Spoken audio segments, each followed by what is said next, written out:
So, Jack, can you tell us about the science that's going on with INSPIRE-22? First of all, I don't need my hat because it's not that cold in this beautiful tent that we've got. Right. So this is a 7-day scientific experiment recording a lot of biometric data from the 10 of us who are skiing the last degree to the South Pole. It is part of the overall INSPIRE research program, which is both a last degree, which is the last 60 miles, last 70 miles to the pole, plus a coast to pole group who have literally just finished or can see the pole right now, having done 50 days on the ice, recording the same data as we have.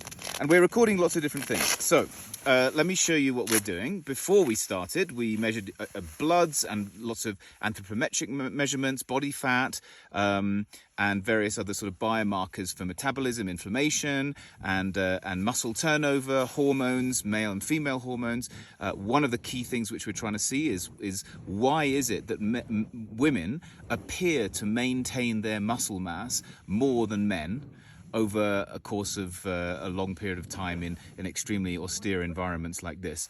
We are also not only just doing things in the laboratory, but also wearables, including the Empatica Embrace, which is a research grade device, the Aura, which most of you will have heard about, and also continuous glucose monitoring. And we're doing that throughout every single day, throughout the entire expedition, in order to see if we can determine who is it that's going to lose weight more or gain weight more.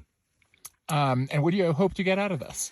We hope to understand for the very, very first time, why is it that women appear to maintain muscle mass more than men? Second of all, to understand how is it that we can partake in clinical grade research anywhere in the world using stuff that you can buy right now. I mean, some of this stuff is available, for on the web.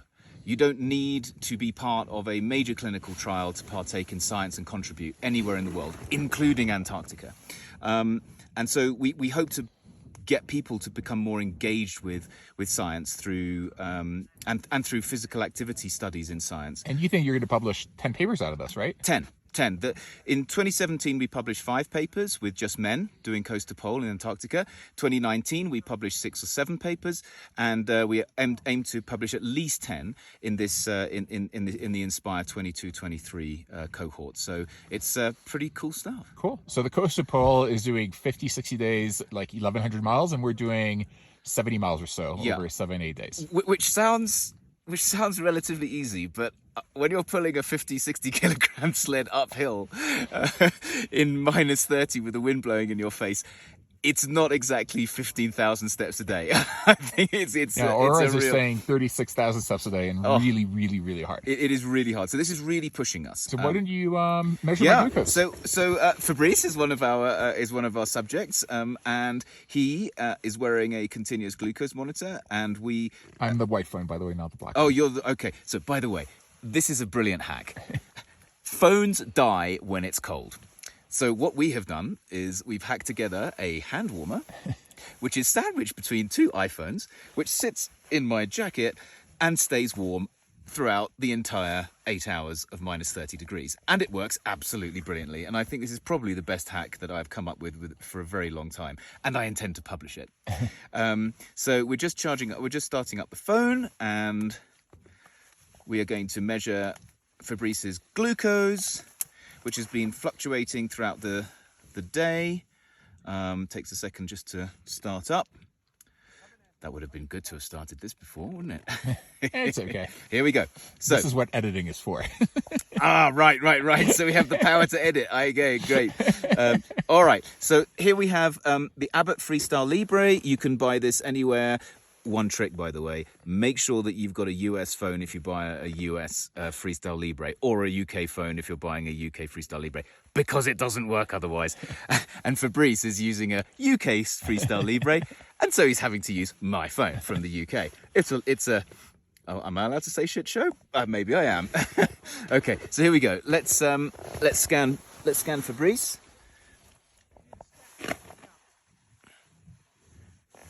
Where's your... Oh, there we are. Left arm. We can edit this. Oh, we've got it. Okay. Okay. Scan complete. Oh my goodness me. Wait for this. This is the glucose of somebody that is really fit and burning fuel brilliantly. Check that out.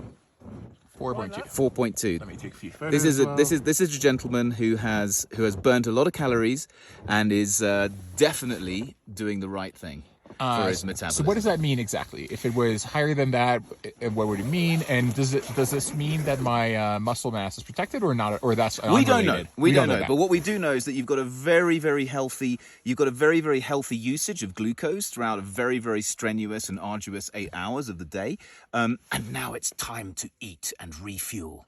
But you're drawing out glucose into your muscles. It's a sign of great insulin sensitivity, great sugar control, and this is a healthy human being here. So when he's like this at the age of 90, I'm doing my job well. Perfect. Thank you.